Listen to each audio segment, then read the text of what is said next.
안녕하세요. 제 아름다운 선물입니다. 오늘은 유대인 5000년 지혜의 원천이며 파워의 근원인 탈무드를 낭독해 드리겠습니다. 서교 출판사에서 출간하였고 지은이는 샤이니아이며 홍순도 님이 옮기셨습니다. 유대인처럼 역경에 강한 민족은 없다고 합니다. 위대한 연구라는 뜻을 가진 이 책은 그들의 지적 재산, 정신적 지주로서 유대인의 장대한 역사이자 탁월하고 화려한 문화의 원천이 되었습니다. 고전이면서도 오늘의 문제를 해결해주는 신선한 발상, 탁월한 지혜의 비밀을 열어봅니다. 탈무드 마술 사과. 어떤 왕에게 외동딸이 있었다. 어느 날 왕의 외동딸이 큰 병이 나서 들어 누웠다. 의사는 세상에 둘도 없는 명약을 먹이지 않는 한 살아날 가망이 없다고 했다. 고민하던 왕은 딸의 병을 고쳐주는 사람을 사위로 삼는 것은 물론 자신의 자리까지 물려주겠다는 내용의 포고문을 붙였다. 당시 아주 멀리 떨어진 시골 마을에 삼형제가 살고 있었는데 그중 마지가 망원경으로 그 포고문을 보았다. 그들 형제는 그 사정을 딱하게 여겨 공주의 병을 고쳐보자고 의논했다. 삼형제 가운데 둘째는 마법의 양탄자를 소유하고 있었고 막내는 마법의 사과를 가지고 있었다. 마법의 양탄자는 아무리 먼 곳이라도 주문만 외우면 금방 그곳으로 날아갈 수 있고 마법의 사과는 먹기만 하면 어떠한 병이고 감쪽같이 낫는 신통력이 있었다. 이들 삼형제가 서둘러 마법의 양탄자를 타고 궁궐에 도착하여 공주에게 마법 사과를 먹이자 공주의 병은 놀랍게도 씻은 듯이 나았다. 온 백성들이 거리로 쏟아져 나와 모두 기뻐했다. 왕은 큰 잔치를 벌여 자기 왕이 될 사익감을 발표하려고 했다. 그러나 삼형제는 서로 의견이 달랐다. 그중 마지는 내가 망원경으로 포고문을 보지 못했다면 우리는 이곳에 올 수 없었을 거야 라고 주장했다. 그러자 둘째는 내 양탄자가 없었다면 이 먼 곳까지 올 수 있었을까? 라고 했다. 막내도 내 마법 사과가 없었다면 공주의 병을 고칠 수 없었을걸? 이라며 자기의 생각을 말했다. 만약 여러분이 왕이라면 삼형제 중 누구를 사윗감으로 정하겠는가? 답은 마법의 사과를 가진 막내이다. 왜냐하면 마지의 망원경은 공주가 낳은 뒤에도 그대로 남아있고 둘째 역시 타고 온 양탄자가 그대로 남아있으나 막내의 사과는 공주가 먹어 없어졌기 때문이다. 막내는 왕의 외동딸을 위해 자신이 가진 모든 것을 주었던 것이다. 이처럼 탈무드는 남에게 도움을 줄 때 아낌없이 주는 것을 가장 높이 평가한다. 혀의 위력과 힘. 어떤 장사꾼이 골목을 돌아다니며 외쳤다. 인생을 행복하게 사는 비결을 팝니다. 싸게 팝니다. 그러자 온 동네 사람들이 좁은 골목을 가득 메웠다. 그 중에는 랍비 몇 사람도 섞여 있었다. 내게 파시오. 값은 후하게 쳐주겠소. 여기저기서 사람들이 외쳐댔다. 그러자 장사꾼은 이렇게 말했다. 인생을 진실로 행복하게 사는 비결은 바로 자신의 혀를 조심해서 쓰는 것이오. 어느 날 랍비는 자신이 가르치고 있는 제자들에게 잔치를 베풀어 주었다. 잔치상에는 소와 양의 혀로 요리한 음식도 나왔는데 그 중에는 딱딱한 혀 요리와 부드러운 혀 요리가 섞여 있었다. 제자들은 앞다투며 부드러운 혀 요리만 골라 먹었다. 이것을 본 랍비가 말했다. 너희들도 항상 혀를 부드럽게 해두어라.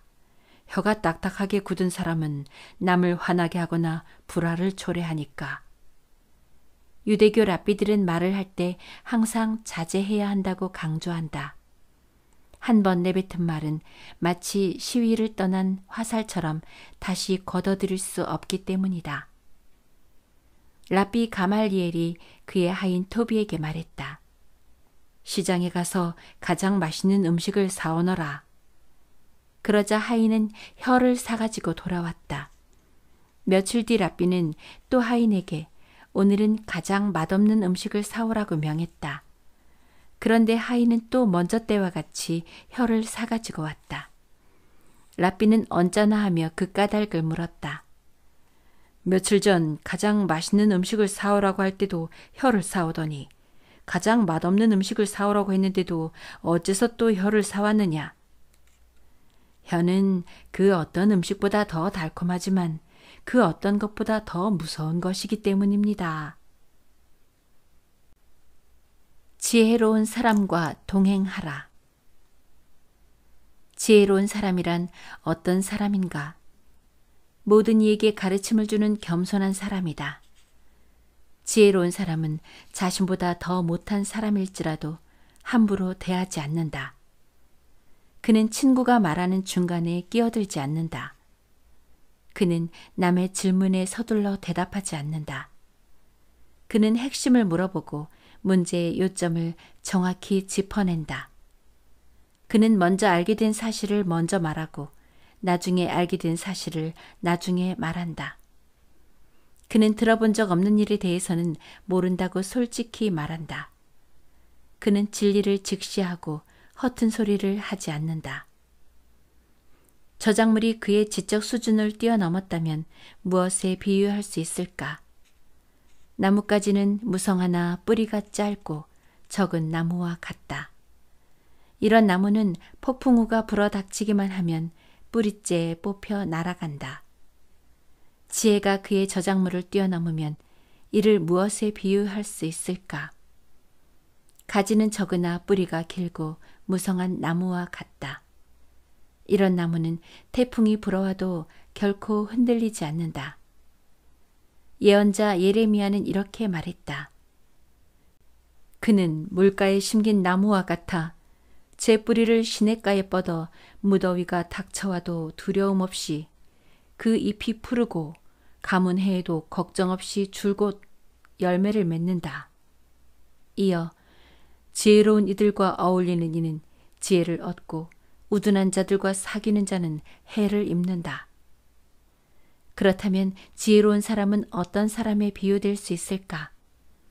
향유 파는 가게에 들어갔다 나온 사람에 비유된다.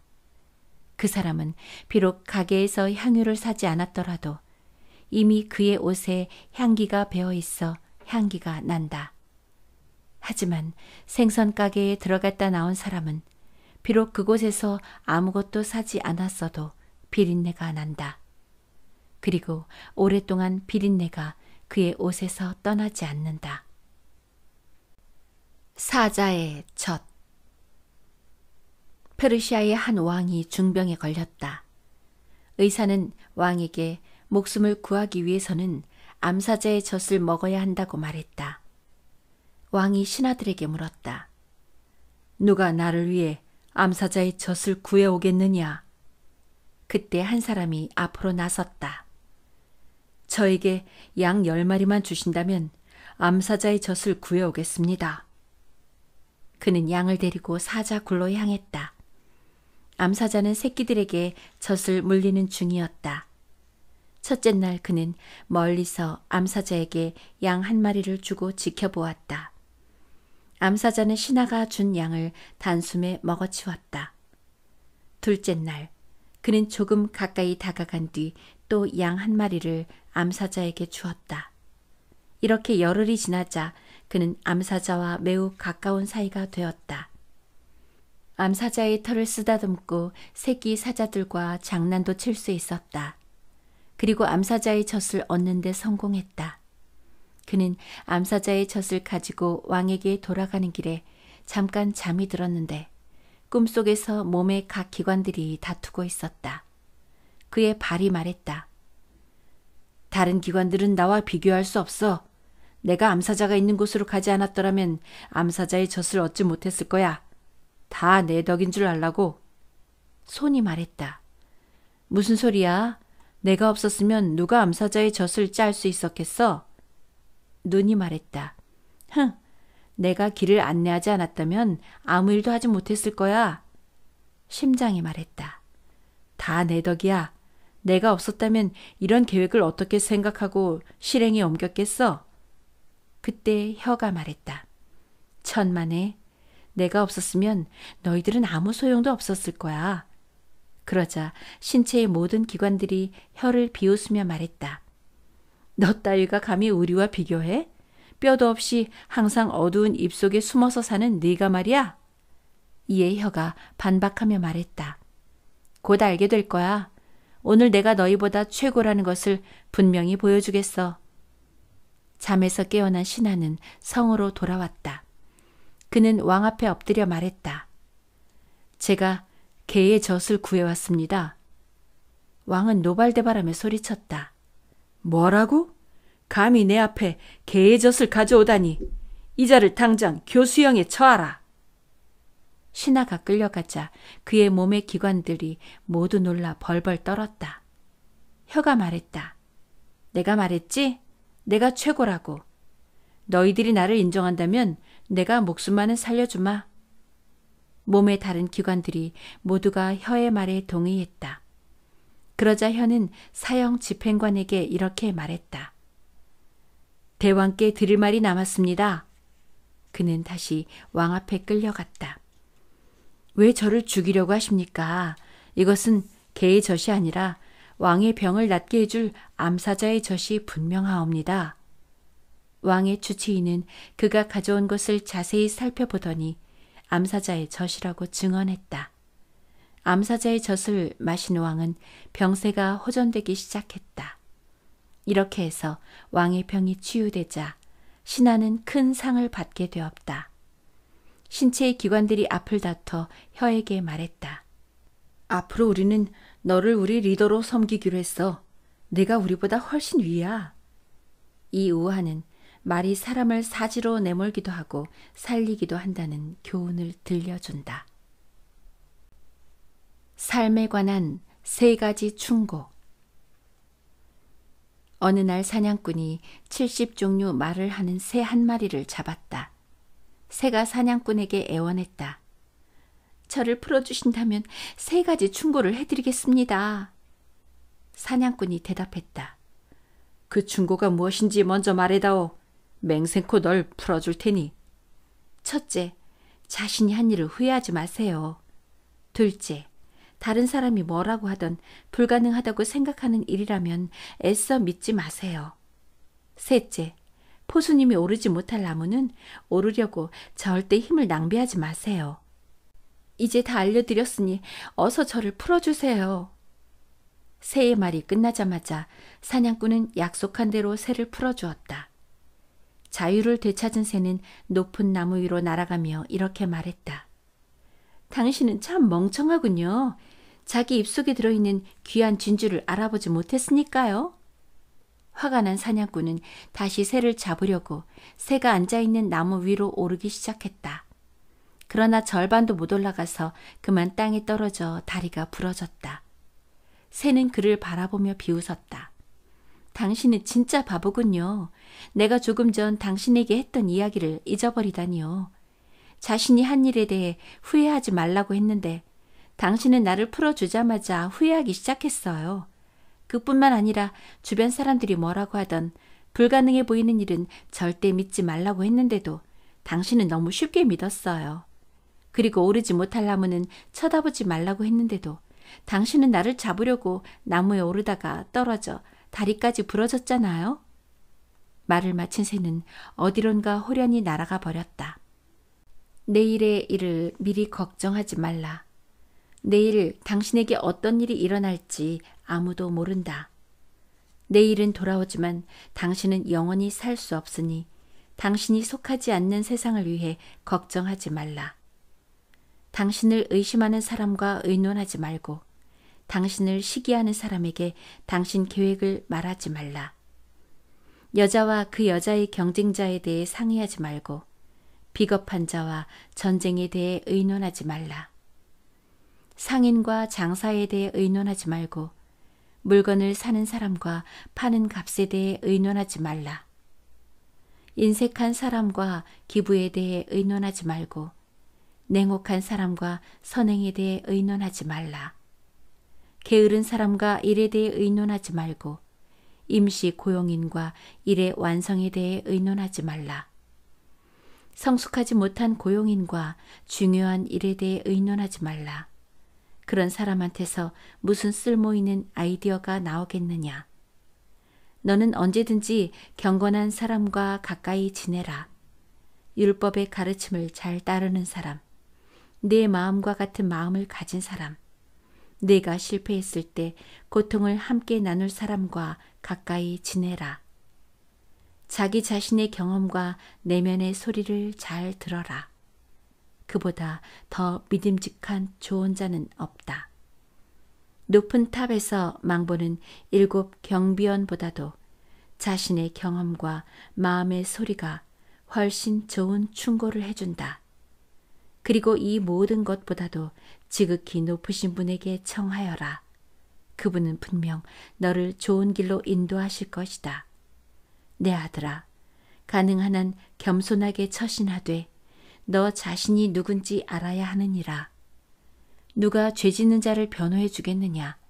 누가 자신의 삶을 수치스럽게 하는 자를 좋아하겠느냐? 오만한 사람, 잘난치 않은 사람은 자신의 가족한테서도 환영을 받지 못한다. 그의 가족은 처음에는 모두 그의 말에 귀를 기울이나 시간이 지날수록 조금씩 그의 곁에서 멀어져 간다. 성공이란 무엇인가? 인간은 이 세상을 떠나기 전까지 자신이 추구하고 바라는 것의 절반도 이루지 못한다. 100디나르를 가진 사람은 200디나르를 갖고 싶어 하고 200디나르를 가진 사람은 400디나르를 갖고 싶어 한다. 이는 인간의 본성 중 하나이므로 우리는 어떻게든 이를 잘 활용해야 한다. 그러다 보니 사람들은 무리수를 써서라도 기회를 잡으려고 애쓴다. 그러니 무리수를 쓰는 사람에게는 기회가 점점 멀어져 가고 순응하는 사람에게는 기회가 점점 더 다가온다.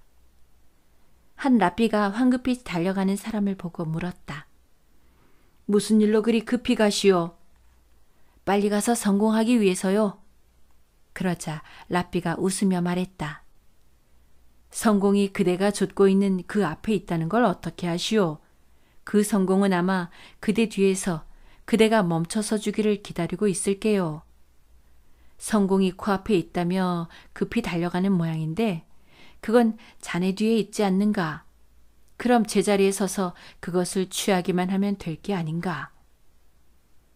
지혜가 많은 사람일수록 극단적인 상황에 처하면 차분해진다. 상상할 수조차 없는 좋은 기회나 대단한 행운을 만나더라도 절대로 흥분하지 않는다. 또 이런 사람은 커다란 불행과 시련이 닥쳐와도 놀라거나 두려워하지 않고 묵묵히 견뎌낸다. 사람은 사물의 진실한 본질과 실제하는 자연의 지식을 알게 될 때 재능과 지혜를 얻게 된다. 그때가 되면 인생이란 행복한 순간의 연속이 아니라는 사실을 깨닫게 된다. 그리고 늙고 쇠약해져서 언제 죽을지 알 수 없게 된다.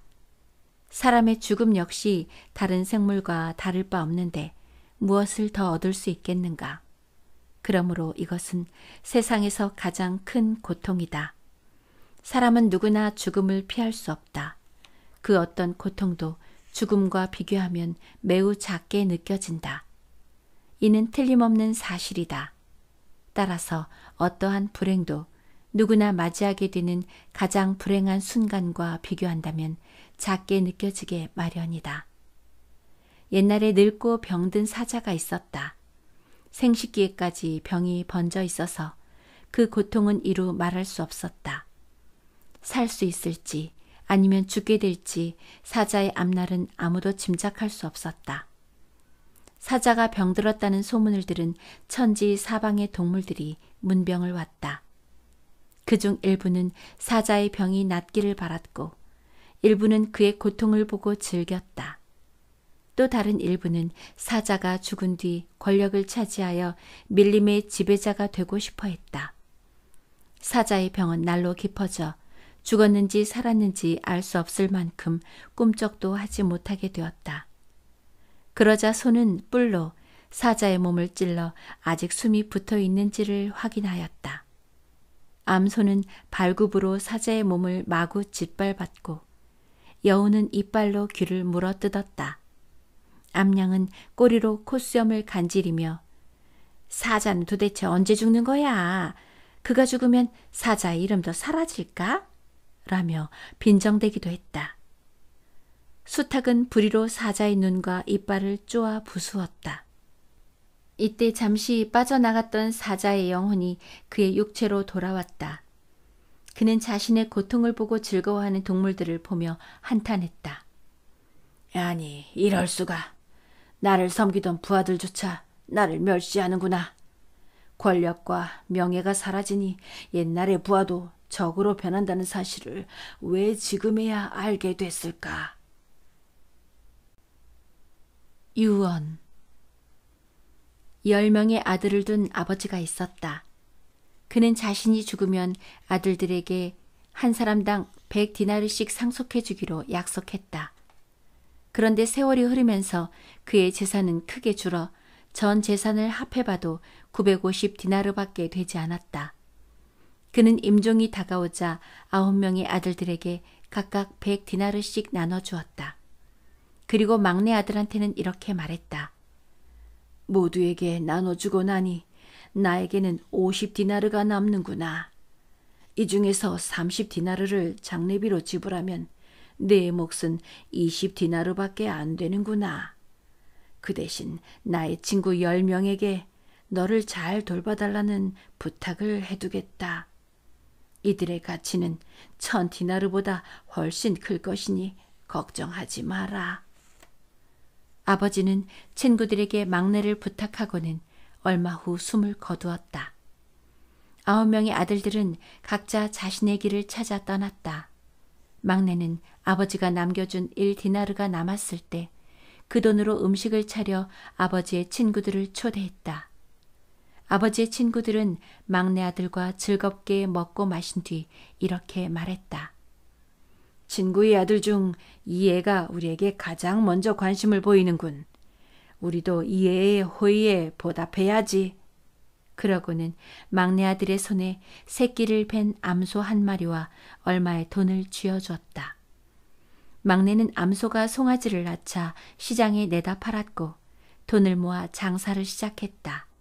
그리고 하느님의 은혜를 입어 아버지보다 훨씬 더 큰 부자가 되었다. 그가 말했다. 아버지의 말씀이 옳았어. 친구는 세상 무엇보다 더 가치 있는 존재야. 처세의 도. 인간의 육체는 마음에 좌우되고 있다. 마음은 보고, 듣고, 걷고, 서고, 기뻐하고, 굳어지고, 부드러워지고, 슬퍼하고, 두려워하고, 교만해지고, 설득되고, 사랑하고, 미워하고, 탐구하고, 반성한다. 세상에서 가장 강한 인간은 자신의 마음을 조절할 수 있는 자이다. 인간은 보통 60년, 70년, 80년, 100년을 산다. 그러나 10년을 산다 해도 한꺼번에 100년을 사는 것이 아니라 하루하루씩 산다. 나아가 1시간, 1시간, 1분, 1분씩 살고 있는 것이다. 그러므로 하루하루가 인생의 전부이며 나아가 1초 1초가 전 인생인 것이다. 인간이 오늘을 마지막 날이라고 생각한다면 가장 충실하고 풍성한 열매를 맺을 수 있는 하루하루를 보내기 위해 노력할 것이다. 그리고 생애 최초의 날이라고 생각한다면 더없이 활기차고 희망찬 하루를 보내게 될 것이다. 당신이 살고 있는 것은 지금 이 순간이다. 바로 이 순간만이 중요한 것이다. 누구를 비난해야 한다면 초점을 그에게만 맞추도록 하라. 예를 들어 누구를 비난하면서 그의 가족이나 친지, 종교에 대해서까지 험담을 해서는 안 된다. 한 사람을 비난하면서 여러 사람을 기분 나쁘게 하지 마라. 다른 사람들로부터 원한을 사면서까지 누구를 돕지 않도록 조심하라. 그로 인해 마음이 상한 사람들은 절대로 그 사실을 잊지 않을 뿐만 아니라 자기가 입은 피해는 부풀려서 말한다. 반면 도움을 받은 사람은 그 사실을 잊어버리거나 별것 아닌 것으로 생각한다. 그러므로 특별한 경우를 제외하고 얻는 것보다 잃는 것이 훨씬 더 많다.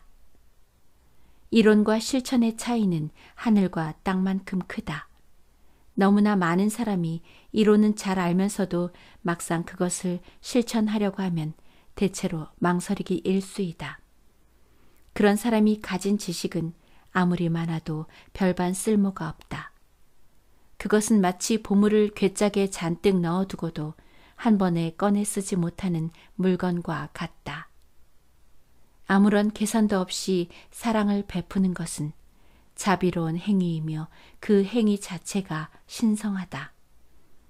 사랑을 베풀다 보면 정말 고마워하는 사람들을 만나게 된다.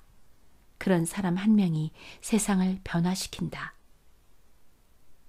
나라마다 표현 방식은 다르더라도 서로 유사한 격언들을 갖고 있다. 그 이유는 이 격언들이 경험을 통해 혹은 사물에 대한 오랜 관찰을 통해 만들어졌기 때문이다. 경험과 관찰이란 세상 어디에나 존재한다. 남을 헐뜯는 것은 살인보다 위험하다. 살인은 한 사람만 죽이지만 험담은 세 사람을 죽인다. 험담을 한 자와 그 험담을 막지 않고 들은 자, 또 이 험담으로 피해를 보는 자가 그들이다. 남을 비방하고 중상하는 자는 흉기로 사람을 해치는 자보다 죄가 더 크다. 흉기란 가까이 가지 않으면 상대를 해칠 수 없지만 중상은 멀리서도 사람을 해칠 수 있기 때문이다. 세 부류의 사람은 지옥에 떨어진다.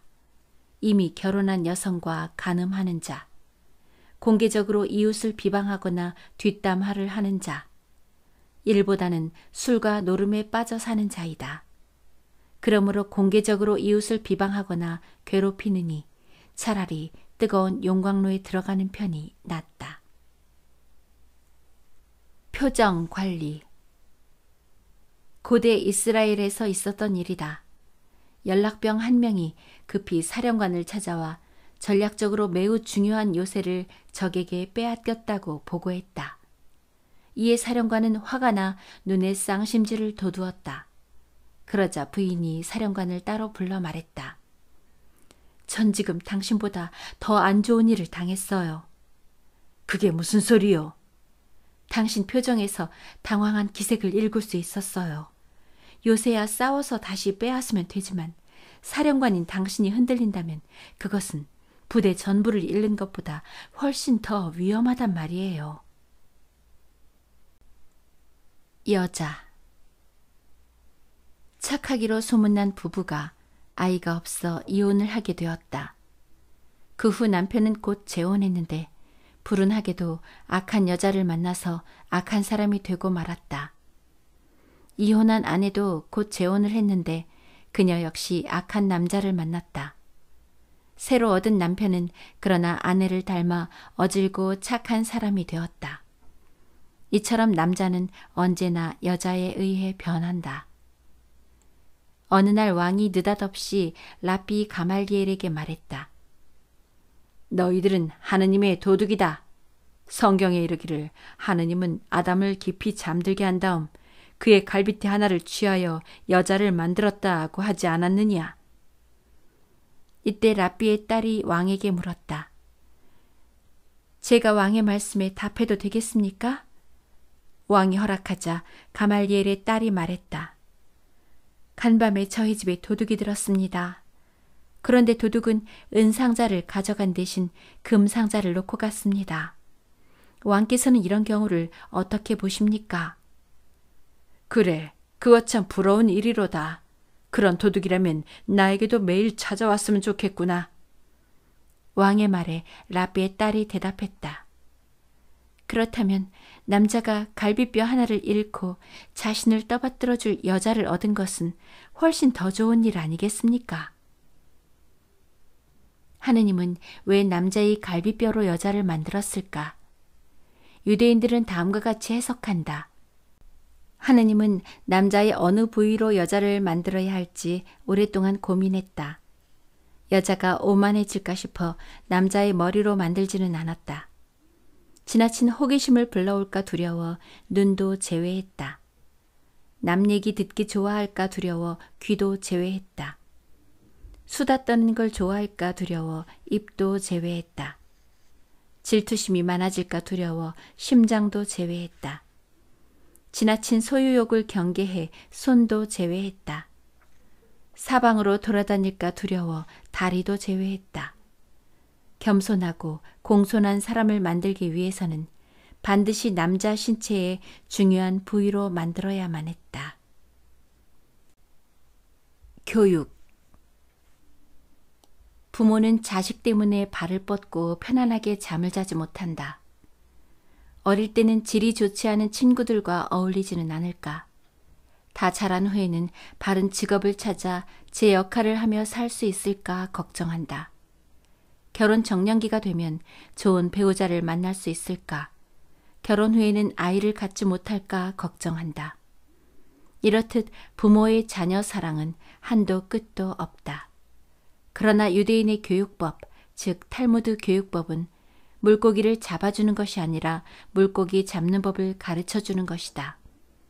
이것이야말로 자식을 사랑하는 유대인의 전통적인 교육 방법이며 오늘날에도 끊임없이 이어지고 있다. 이스라엘의 교육은 이렇듯 부모는 자식을 사랑하고 자식은 그 사랑을 자신의 자식에게 쏟는 식으로 순환되고 있다. 2명의 랍비가 팔레스타인으로 교육 시차를 떠났다. 그들은 그 마을 지키고 있는 사람들을 만나서 잠시 알아볼 것이 있다고 하자 그 마을의 경찰관 중에서 가장 높은 사람이 나왔다.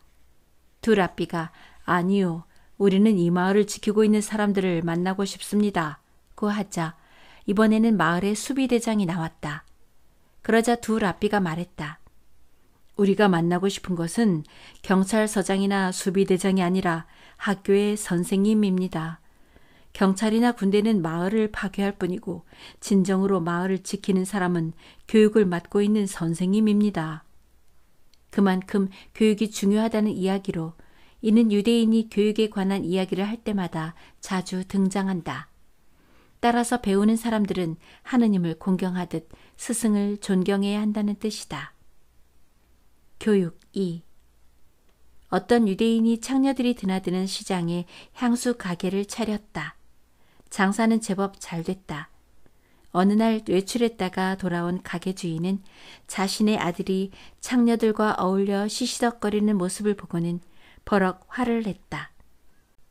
마침 지나가던 랍비가 그 모습을 보고 그에게 말했다. 여자들이 좋아하는 향수 가게를 차린 것도 창녀들이 드나드는 홍등가에 가게를 낸 사람도 바로 당신 아니오. 왜 그렇게 펄쩍 뛰며 화를 내는 겁니까? 교육 3. 새끼 암양은 어미양을 따른다. 그 어머니의 그 자식이다. 매와 다른 새의 차이점은 무엇일까? 다른 새들은 새끼가 추락할까 두려워 새끼를 두 발로 꼭 쥐고 난다. 그러나 사냥꾼의 총 말고는 두려울 게 없는 매는 새끼를 자신의 날개에 태운 채 창공을 난다. 자신이 사냥꾼의 총에 맞을 위험이 있음에도 불구하고 말이다. 교육 4. 모세가 시나이산 위에서 십계명을 받기 전에 하느님께서 말씀하셨다. 너희들은 십계명을 영원히 보존하겠다는 의미로 절대적인 담보물을 가져오너라. 그래야 십계명을 주겠노라. 저희 조상을 담보로 삼겠습니다. 이 담보물은 믿음이 가지 않는구나. 더 좋은 것을 가져오너라. 저희 예언자들을 담보로 삼겠습니다. 그것도 믿음직하지 않구나. 나의 아들아, 더 좋은 담보물을 가져오너라. 우주의 주제자시여, 그럼 저희 자식들을 담보물로 삼겠습니다. 마침내 하느님께서 말씀하셨다. 그래, 참으로 마음에 드는구나. 그 애들을 위해 내가 십계명을 너희들에게 주겠노라. 그래서 현자들은 하느님이 순수하고 깨끗한 아이들에게서 인류의 희망을 보셨다고 말하는 것이다. 스승. 유대인 가정에서는 반드시 아버지가 아들에게 탈무드를 가르친다. 그러나 이때 아버지가 자주 화를 내거나 지나치게 엄격하면 아이들은 아버지를 두려워 배울 마음을 상실하고 만다. 파더는 히브리어에서 스승, 티처란 뜻으로도 통한다. 가톨릭의 신부를 파더로 부르는 까닭도 히브리어의 개념을 가지고 있기 때문이다. 유대 사회에서는 자신의 아버지보다 스승을 더 중요하게 생각한다. 만일 아버지와 스승 두 사람이 감방에 들어가 있는데 한 사람만 구해야 한다면 아이는 우선 스승부터 구한다. 유대인들은 지혜와 지식을 가르치는 스승을 무엇보다 더 소중하게 여기기 때문이다.